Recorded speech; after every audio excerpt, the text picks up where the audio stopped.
નમસ્તે, હું મનોજ નોનિયો સીડ્સ કંપનીમાંથી.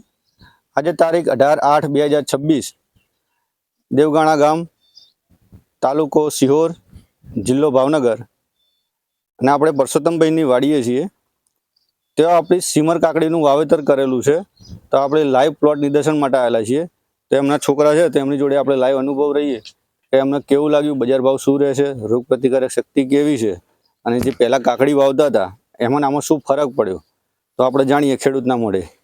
નમસ્તે. નમસ્તે. તમારું આખું નામ? રમણા નીતિનભાઈ હરેશભાઈ. તમે કઈ તારીખે વાવેતર કરેલું છે? અમે 7મા મહિનાની 1 થી 10 તારીખ અંદર આ કાકડીનું વાવેતર કર્યું હતું. આ કાકડીનું નામ જરીક જણાવશો? કાકડીનું નામ છે સીમર કાકડી. ઓકે. હવે તમે જે પહેલા કાકડી કરતા હતા અને અત્યારે જે કાકડી કરી છે, તો એમાં તમને શું ફરક લાગ્યો?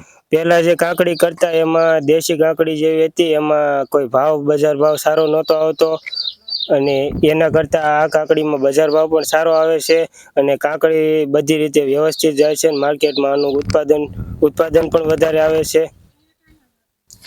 તમે જુઓ કે આ કાકડી છે એકદમ ગ્રીન છે, જે નેટ હાઉસ પોલી હાઉસની અંદર થાય એવી આપણી ભારતની પહેલી એવી કંપની છે કે જેમને એકદમ નેટ હાઉસની વેરાયટી ઓપન માટે કાઢેલી છે. તો જેથી કરીને શું છે, ઓપી ટાઈપની વેરાયટી હોય એના કરતાં ભાવ સારો મળે છે, ખાવામાં પણ બહુ સારી છે. બીજું કે ઉત્પાદન રેશિયો વીઘે તમારે 8 ટનથી લઈ અને 12 ટન સુધીનો ઉત્પાદન રેશિયો રહે છે. એના કારણે ખેડૂતને પણ મોટો ફાયદો થાય છે. તમે જોઈ શકો છો આ ફ્રૂટનું સેટિંગ.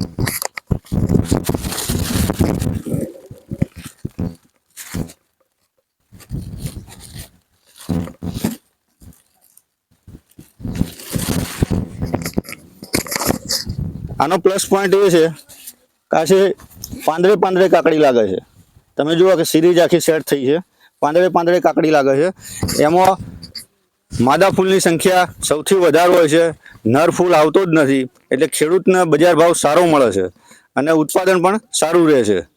તો તમે બીજા ખેડૂતોને શું ભલામણ કરો છો? હું બીજા ખેડૂતોને કહેવા માંગુ છું કે આપણે આ કાકડીમાં વધારે ઉત્પાદન અને સારી હોવાથી આ કાકડીનો વધારે વાવેતર કરવું જોઈએ. Okay, thank you.